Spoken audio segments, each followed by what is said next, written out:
வணக்கம். ஈழத்து கவிமுரசு வாணி செல்வராஜா ஈழத்தில் இருந்து எப்படி இருக்கீங்க? எல்லோரும் நல்லா இருக்கீங்களா? நல்லா இருக்கணும். இன்றைய பதிவு முக்கியமான பதிவு. ஏற்கனவே இதை பற்றி போட்டிருக்கேன். ஈழத்தில் ராவணனுக்கு முதல் குபேரன் வாழ்ந்தார், அதுக்கு பிறகு ராவணன் வாழ்ந்தார். அவர் சிவபக்தர்.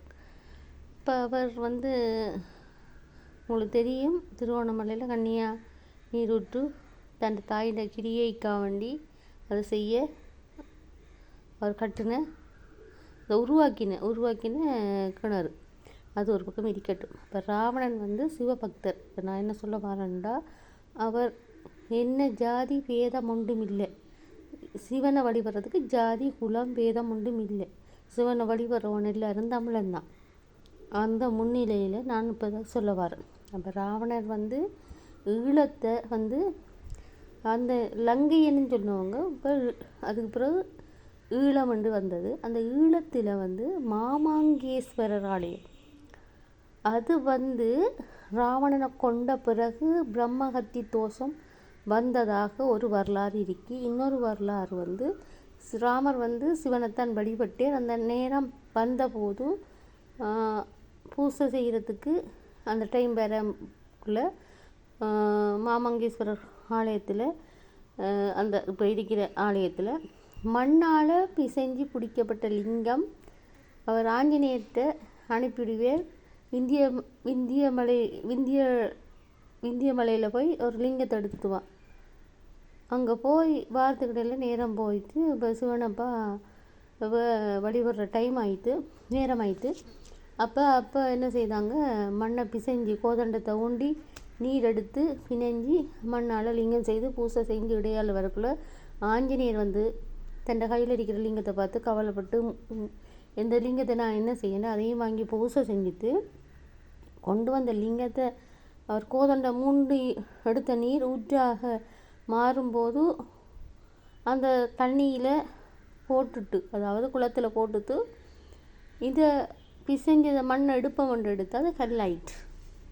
அப்போ பின்னுக்கு அவங்கள்ட்ட அதுக்கு ஒரு குடியில் போட்டு வாங்க பூசை செய்கிறாங்க, பூசை செய்யிட்டு அவங்க வந்துட்டாங்களாமன்ற ஒரு வரலாறு. அதுக்கு பின்னுக்கு ஆக்கள் அதை வச்சு கொத்துக்குள்ளே வச்சு கும்பிட்டு போட்டு அப்படி வந்த நேரம் அது அப்படி காலதிகாலமாக அப்படியே கும்பிட்டு கொண்டு அது பராமரிப்புகள் இல்லாமல் புதருக்குள்ளே அப்படியே மரவளையவும் ஒரு வேடன் அந்த இடத்துல போய் வேட்டையாடிட்டு இளைப்பாற நேரம் தன் கனவுல அந்த லிங்கம் எடுத்துட்டு நான் தான் இருக்கேன்னு சொல்ல அவர் அதை பிரித்து பார்க்கும்போது அந்த லிங்கம் முள்ளாலிங்க பெருமான்னு தான் சொல்லியிருந்தாங்க.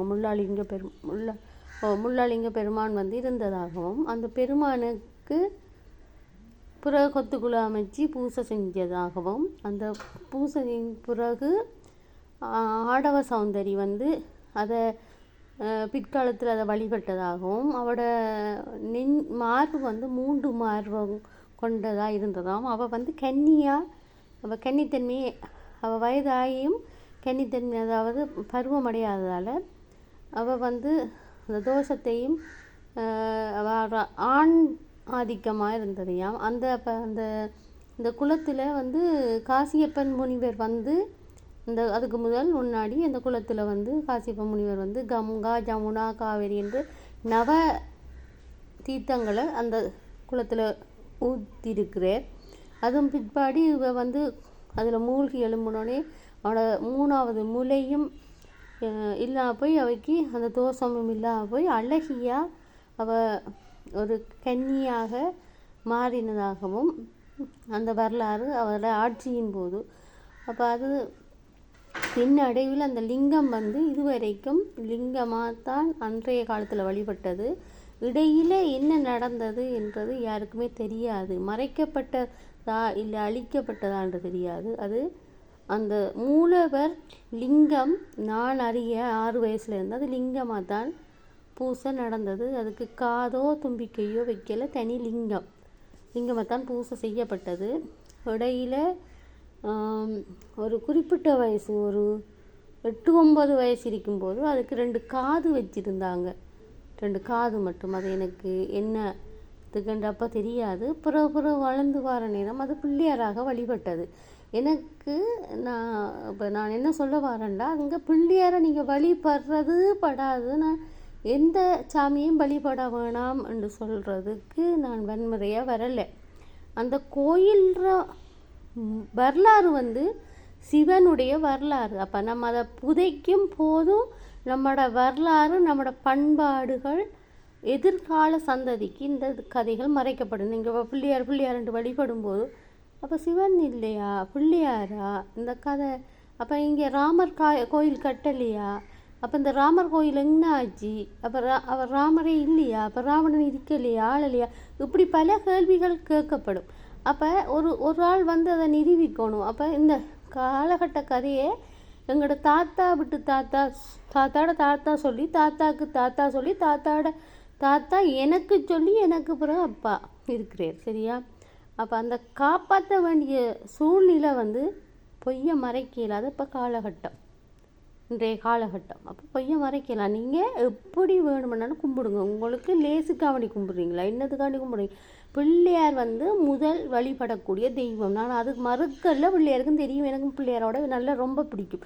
பிள்ளையாரோட விருப்பம் என்று கேட்குறத விட எனக்கு பக்தி கூட பிள்ளையார் மேலே. ஆனால் பிள்ளையாருக்கு முதல் பூசையை அனுமதித்ததே சிவபெருமான் தான் எல்லாருக்கும் மேலான கடவுள். அப்போ அவர் தான் அனுமதி கொடுத்தவர். முதல் கடவுள் தான் சிவபெருமான். அவர் முதல் தெய்வமாக வழிபாடு செய்ய கொடுத்தது வந்து பிள்ளையாருக்கு. ஏன் அந்த நீங்கள் இந்த மாம்பழ கதை கேட்டிருப்பீங்க. அந்த கல்வியில் அவருக்கு மாம்பழத்தை ஃபஸ்ட்டாக வாங்கினார். அப்போ அவருக்கு வச்சாங்க. அவர் எங்கெல்லாம் கொந்திருக்காரோ அந்த இடமெல்லாம் வெட்டி தான். அவரை கும்பிட்டா வெட்டி தான். ஏன்னா முதல் வழிபாடு வந்து பிள்ளையார் தான். நீங்கள் அதை குழப்பிக்கொள்ள வேணாம். ஆனால் வரலாறு தெரியணும் என்று சொன்னால் உண்மையை நீங்கள் பாதுகாக்கணும்.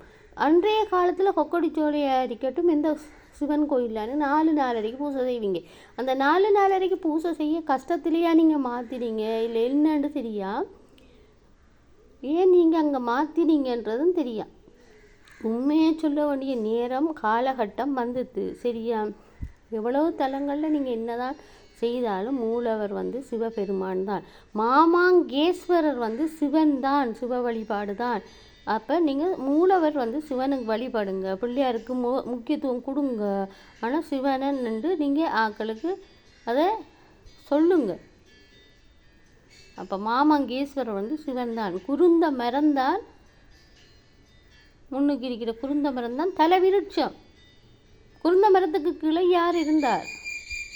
குருந்த மரம் யாருக்கு சொந்தம்? தட்சிணாமூர்த்திக்கு சொந்தம். மாணிக்கவாச சொல்லியிருப்பேன் என்ன அந்த கதையை உங்களுக்கு.